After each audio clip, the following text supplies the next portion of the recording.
Morning, so here we go. Morning. Good morning. It's September 23rd, 2021. I'm Jay Delancey, alias Boat Checker. And if you're watching this on Facebook, sorry, but it'll be a lot cleaner when you see it on the one that loads up that's not live. The live stream is pretty strange because it's fairly extemporaneous, and I have at least one chance to clean it up when we go for the real production.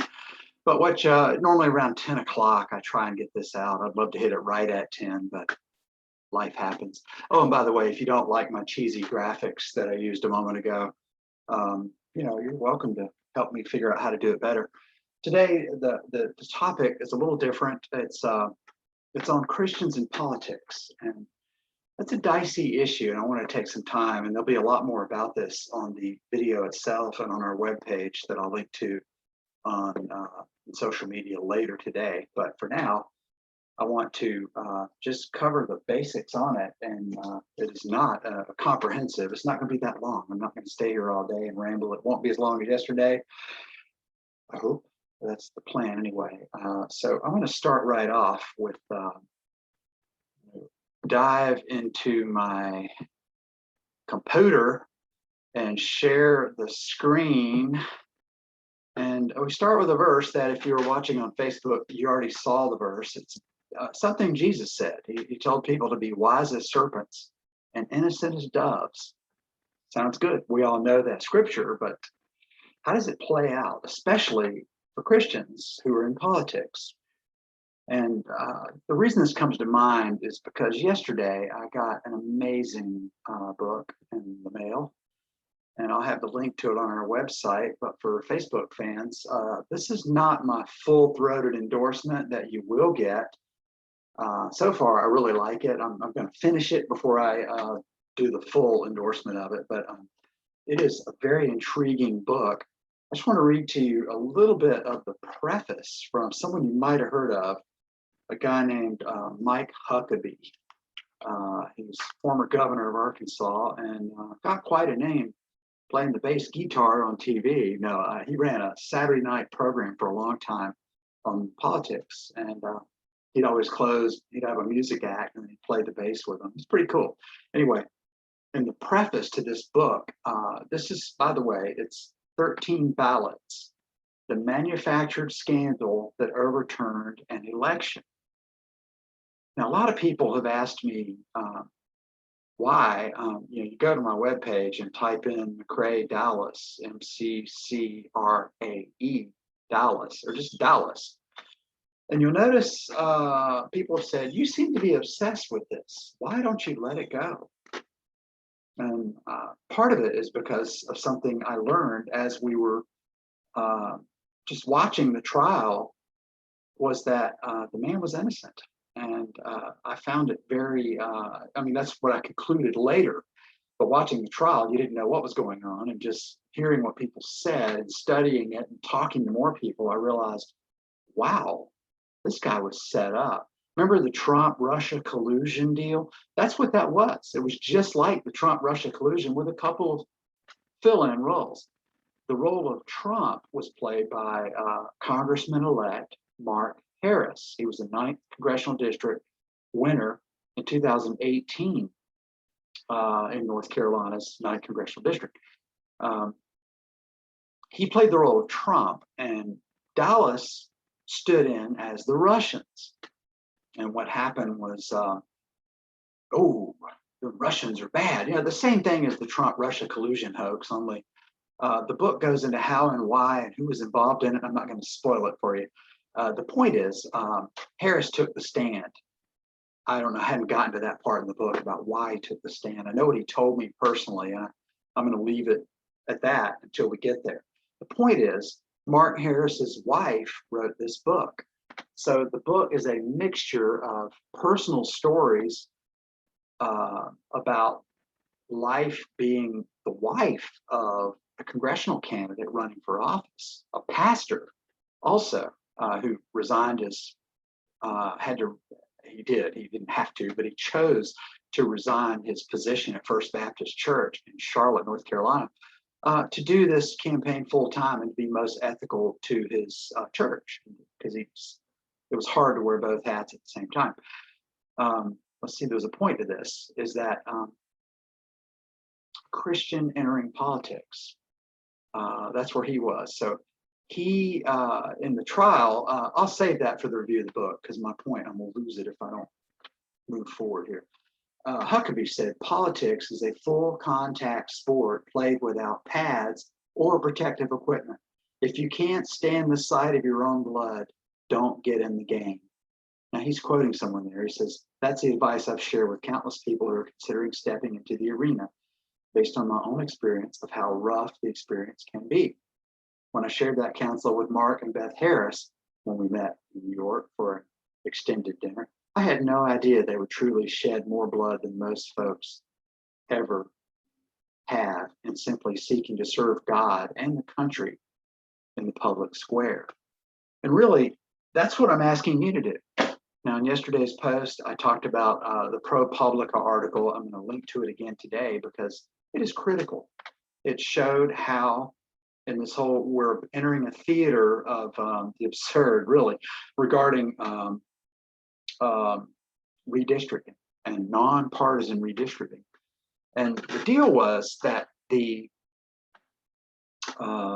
Christians, the Christian-minded people, the Christian culture people have certain guidelines that the other side, the non-Christians, the atheists, the people who booed God when they tried to put him in the platform in 2012 in the Democrat Party platform in Charlotte too. It was really a blunder for the Democrats.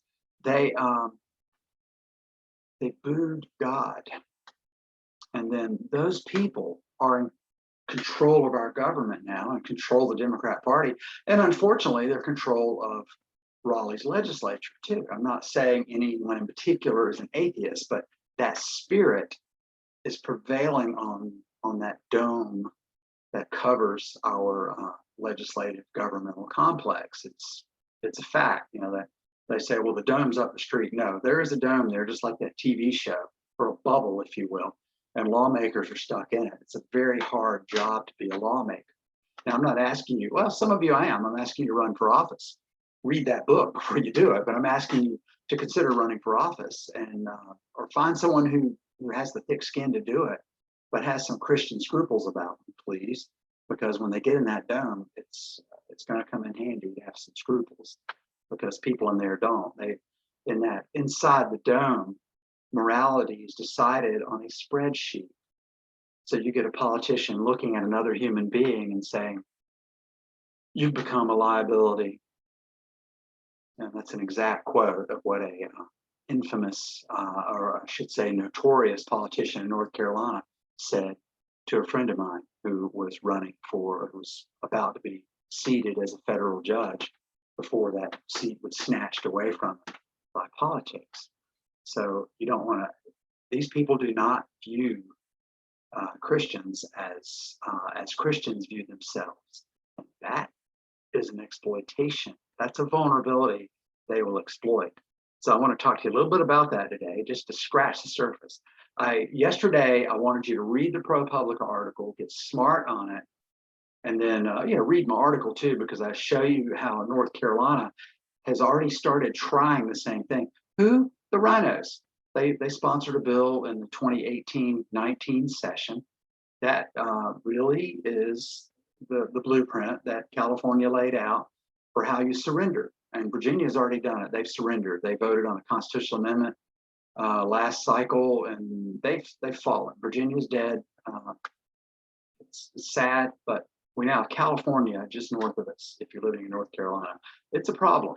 And the problem, I mean, they kind of won. They scratched and clawed their way into majority in Virginia, just doing good old-fashioned politics. But then in getting this redistricting commission, nonpartisan redistricting commission, they've solidified their power in Virginia for, I would say, easily another 50 years. It's maybe even 70 years, because it's a bad omen when you do that, because you allow total manipulation by people who are not elected and not accountable. That's a problem. Our founding fathers wrote the Constitution to hold the legislature accountable, and the more they can outsource these things, the less accountable they are, and they become just a bunch of greedy politicians who sit in there and just make money. Not saying all of them are greedy and nasty and self-serving and atheists. Not saying that at all. I just say that spirit is truly in control there. So if you're looking at running for office, you step into that. You got to know. You got to gird your loins, and as I said a moment ago in that scripture, be wise as serpents and innocent as doves. Now, what I asked you to do yesterday, though, was just to go get smart and then go talk to your politicians. Now, I want to warn you, though, because many people, some good advice I got. I'm going to read the proverb for today first. Today's the 23rd of September, so we go to chapter 23 and go, what jumps out at me today? Kind of like, think of, I've said this a couple of days ago, but Harry Potter and the Sorting Hat. They say that you don't read the hat reads you. And Proverbs, you don't read Proverbs, it reads you. And there's things in there I've read for years and never saw until a friend poked me in the chest and said, what about this? And I said, that's not in there. And he goes, yeah, it is. Who put that in there? Who snuck it in there? Because it really does. Certain scripture will jump out at you. I dare you to read it. But anyway, I'm going to read it to you. Proverbs 23, the first 5 verses. You're going to go in, you're going to meet politicians. You're good, and if you do it right, you will have access. For whatever reason, the politician will grant you access. Maybe it's because they like you, or they want you to think they like you, or maybe the real reason is they're scared of you. They don't know who you are, and they're sizing you up to decide if you're powerful enough. If you go in there in sneakers and blue jeans and a t-shirt, they're gonna put you in a box. You go in there dressed in a power suit, looking like you're headed off to a wedding or a funeral or something, they'll treat you differently. Then they'll look you up and see what your contributions are and open secrets. And they'll size you up financially to see, could this person be an asset to me, or is this person a liability? That's the way they think. I say they in general terms. I'm not saying any one of them in particular. But hey, if the federal courts can say that our legislature is a bunch of racists in general, but not in particular, then I can get away with what I'm telling you right now. These people, that's the spirit that prevails inside that dome. There are some people there I don't believe that applies to. I could be wrong, but I don't believe it applies to some of them. I ain't naming names. Okay, Proverbs 23, 1 through 5. I love this verse. It really got my attention when I was thriving in politics and wanting to go and meet with these people and feel like I was somebody big. It says, when you sit to dine with a ruler, note well what is before you, and put a knife to your throat if you are given to gluttony. That's just verse 1 and 2. Now think about that. You sit down with the food, and if you find yourself liking that food, I've seen other more loose translations say, if you find yourself in love with the food on the king's table, put a knife to your throat.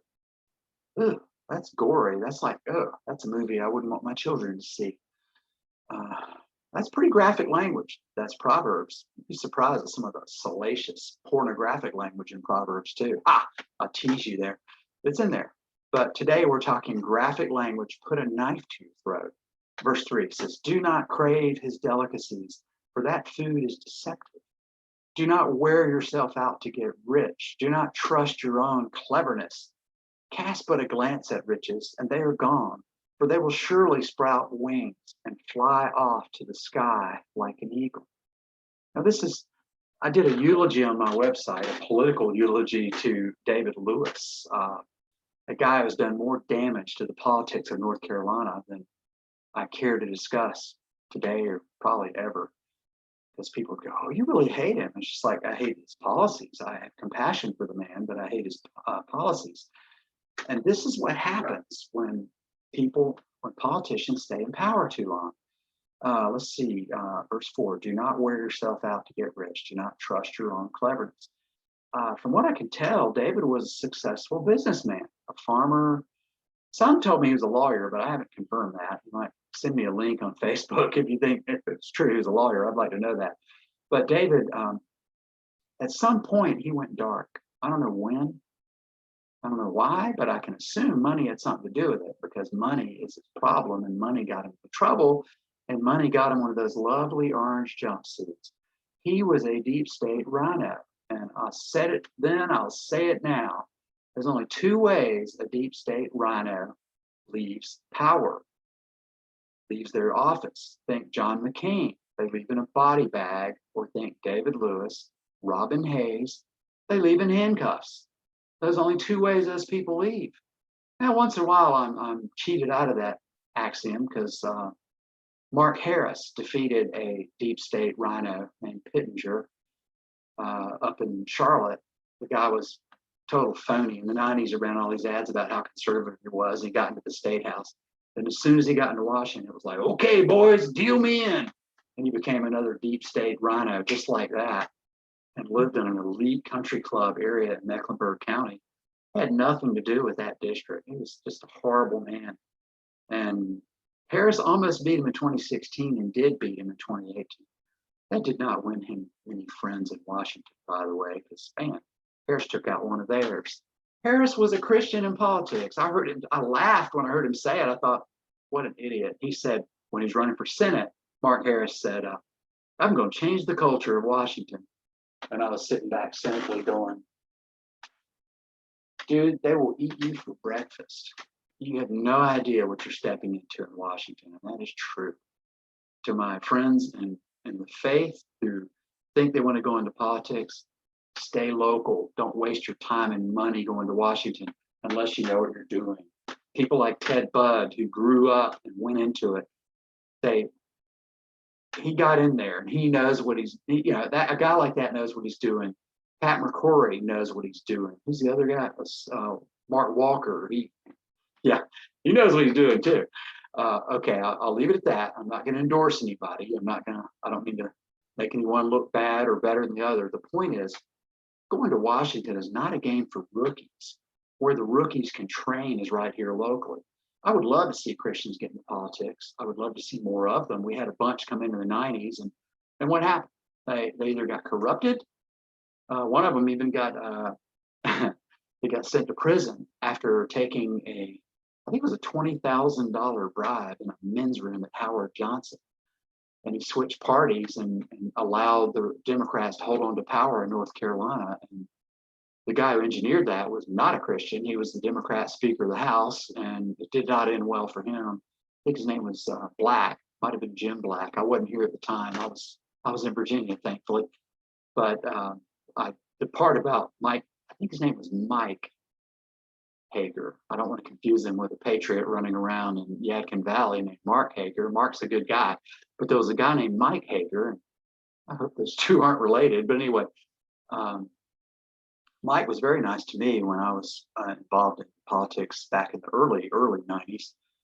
And I liked him. I left the state and found out later that he was a reprobate and he wound up going to jail and took a bribe, and just horrible situation that affected North Carolina's politics for 5, 6, maybe 10 years.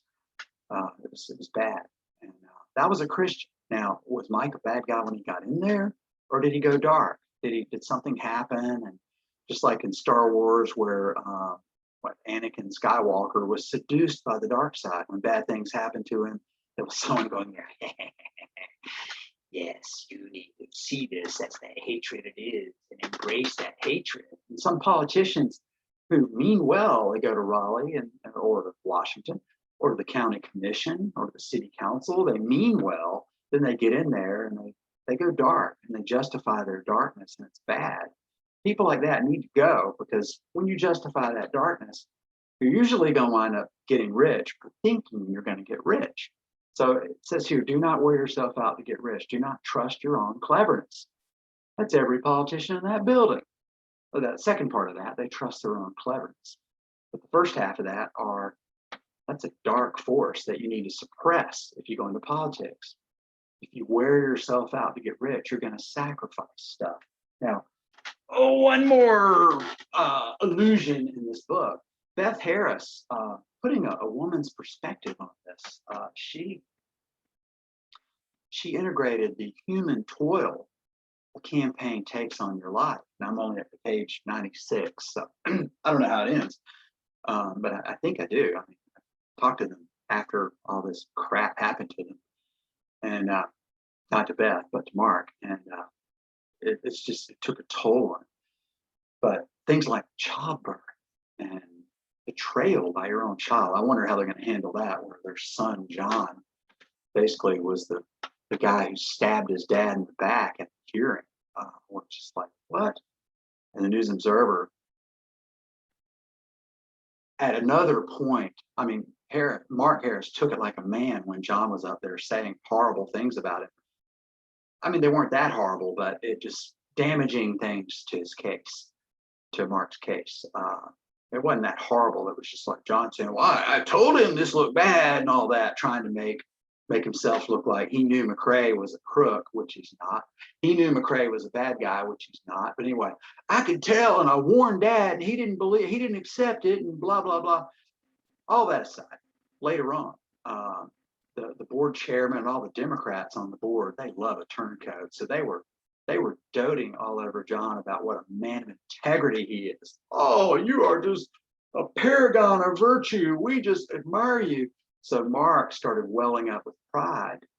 They're talking about my boy. They're publicly praising my son. And hey, good stuff. You know, if I were, people praise my son for his Zumba, and I get proud. I well up with pride. Mark starts crying. Some reporter takes this picture of him crying, and it's the front page of the paper. But the headline is all talking about the damaging testimony by his own son. You know, his son stabs him in the back, and this picture of him crying. It made, oh, what a horrible assassination of his character. Which you got to read the book to understand. That's just the way it is. Politics is blood sport. So I say this for a couple of things. You're going to go in there and lobby, and if you get access, you could start thinking that you're all that they like you, they're listening to you, and watch out, because don't get sucked in, because they will extract their price on you if you really buy into it.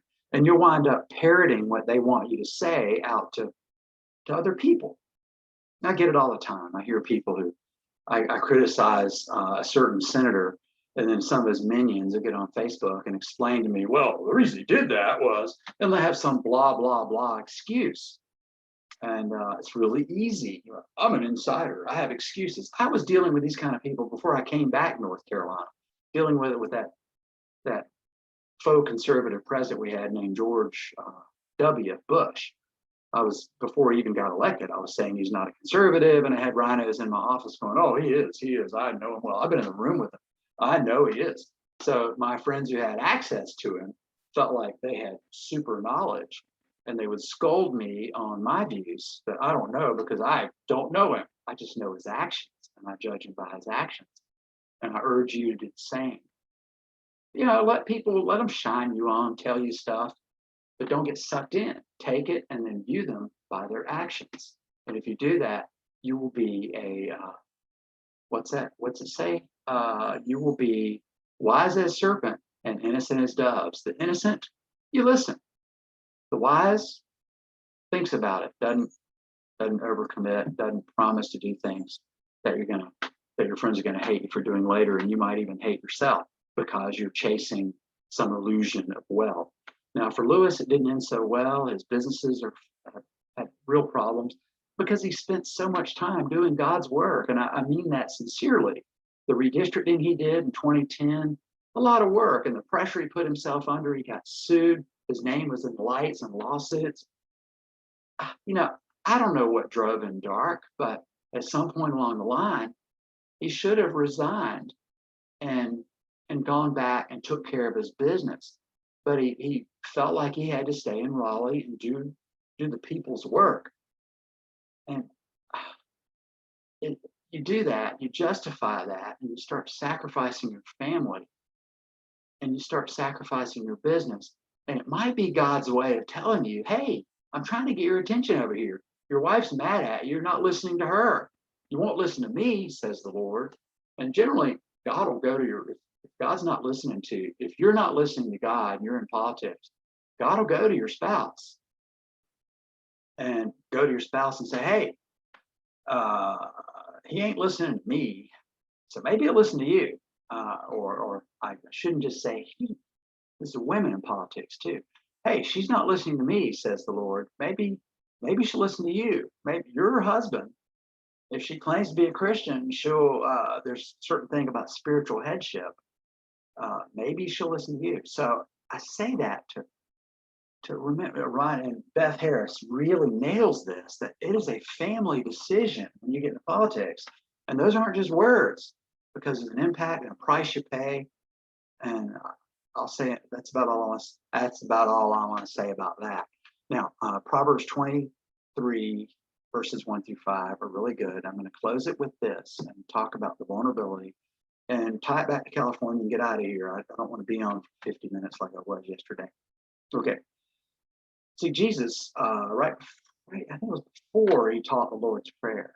Might have been after. It was right around the Lord's Prayer. It was during his Sermon on the Mount, Matthew, where he gave 3 chapters of just hardcore. This is the essence of Christianity. If you follow just those 3 chapters, you will never go wrong. And if you're Jewish and you're offended by what I'm talking about, you read that section and just say, okay, what's wrong with anything in it? It's just the summation of the entire last 2,000 years and the impact Christianity has had on our culture, summed up in those 3 chapters. Unfortunately, the negative things in our culture are summed up by those people who pretend to believe in those 3 chapters, and yet they were liars, charlatans, or they fell in love with the money and chose to go for the wealth instead. And that explains the corruption, the crusades, the indulgences, the breakaway from Catholics and Lutheran. It explains it all in terms of people who under the Christian name rose to great power. And back then, the monks and the priests, man, they were it. And Calvin came along and said, no, it's 2 states. There's government. There's a kingdom of government, and there are 2 kingdoms. I think actually it was Aquinas, I believe, who said that. But anyway, but Calvin really put some meat on the bone in describing how it splits. And it's interesting to see that kind of church history thing and what it applies here. See, Jesus, part of that Sermon on the Mount was the golden rule. People live by the golden rule. He said, treat others like you want to be treated. Later on, Jesus elaborated and said, love the Lord your God with all your heart, strength, and might, and love your neighbor as yourself. Now, a lot of faux Christians will say, well, I'm loving my neighbor as myself, and they forget that first part. But if you forget the first part, the second part is not going to work, because if you forget the first part, you'll redefine love, and love will become something perverted, and you will do things to your neighbor out of love that no human being would do to somebody else. And I've had employees that did that. Get rid of them, but had employees that had that kind of mindset before. It's just very bad, very bad. You have to get the 2 together. But Jesus did say in Matthew 7:12, he said, so in everything, do to others what you would have them do to you. For this sums up the law of the prophets. And that caught my eye today in reading Proverbs I read some New Testament too, but just the way he said it emphatically, this sums up the law of the prophets. That's the entire law of the prophets. Some scholars out there tell me, I think it's like 650 laws. When you go through Deuteronomy, go through the Pentateuch, the first 5 books of the Bible, someone figured it out. There's like 600 and some odd exact laws that they had to follow to be Jewish in good standing back before Jesus came along, changed the rules. And the point is you get into politics, and as a Christian, you view people as basically good, because, hey, Jesus says, treat them the way you want to be treated. I want them to treat me because I'm a good person. I want them to treat me that way. So I'll treat them that way. And that works to an extent. Remember that wise as serpents, innocent as doves. It works to an extent. The problem is people will play that against you. And here is the operational truth. And I've already told you a little bit about it through the Harris ordeal, but back to yesterday, California. Part of that redistricting commission, the way they sold it to the people, was they want to put some ordinary folks on the commission too. So they went through this ginormous theater to get a certain percentage of the commissioners on this nonpartisan, put that word in quotes, nonpartisan redistricting commission. They wanted some theater of showing that, okay, we got some regular folks on there too. Now, regular folks, these aren't just sheep. These are dumb sheep. These are sheeple. These are people who don't even know when they're being played. Maybe they have Christian faith, maybe they don't. But the bottom line is, most regular folks walk around, they have no grounding in the Bible. And a lot of people who do have grounding think that man is basically good. And no, that's not only not true. The Apostle Paul said it, and I think he said, for all have sinned and fallen short of the glory of God. All, yours truly included. We've all sinned and fallen short. Anyone who puts himself above that is either lying, well, they're certainly lying. The question is, are they lying to themselves or are they just lying to you? Now, in California, what happened was they were, these regular folks were being played on both ends. First, they found people who truly, farmers, you can give a crap about politics or something like that. Never forget, I have to interject again, one of my favorite quotes from Mark Keith Robinson, Lieutenant Governor of North Carolina. Either you do politics or politics will do you. These farmers, not just farmers, but just regular folks, housewives, just low information voters, if they vote at all. I don't even think they voted, come to think of it. I don't remember the exact rules, but they went out and recruited people like that. Now, people like that getting onto the commission were either lying, in all cases, they were either lying progressives who lied their way in because they justified it out of love for their fellow man. But fellow man's too stupid to govern their own affairs, so we got to tell them how to do it, and that's what communism is. That's what liberalism is, basically. That some people are too stupid to manage their own affairs, so they need elite to fix it. What's the point? These people were on the commission by either lying their way onto it, or they truly were gullible. In which case, not a problem. We will lie to them when we address them, and we will fool them into doing whatever it is we need them to do. And that's what happened. So you wound up getting all these commissioners to go along with the sweet sounding logic of the left. And as a result, California, the whole nonpartisan redistricting commission was very partisan. And California was conquered. And again, the ProPublica article is called, if you don't have the link and you just want to look it up yourself, if you can remember the words publica or ProPublica and fooled California, you can Google it, it comes right up, or even duck it, if you will. Don't Google it, duck it, as in DuckDuckGo. But anyway, so in everything you do to others what you would have them do to you, for this sums up the law of the prophets. So don't ever forget that. But also be wise as serpents and innocent as doves. You're going to go into this process. People are going to fool you. People are going to mishandle you. Don't get sucked in. Those of you who run for office, this is hardly enough, but those of you who are lobbying, who would maybe go in and talk to your lawmakers, that rule applies to you too. All these rules apply to you too, because that's the nature of public policy. That's the only way we get through this and do it right. So that's it for today. I'm going to back out of my